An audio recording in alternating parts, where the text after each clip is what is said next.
station activating the Houston Area Emergency Alert System at the request of the National Weather Service, which has issued a tornado warning for Galveston, extending now until 1:36 p.m. Again, the National Weather Service.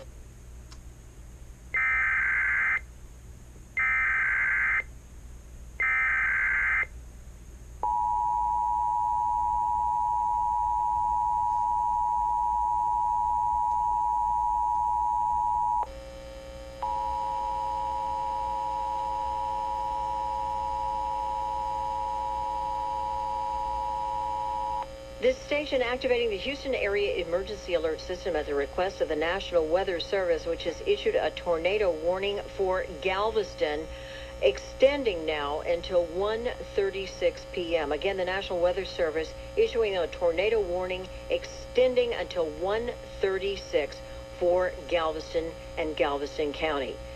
This concludes activation of the Houston Area Emergency Alert System.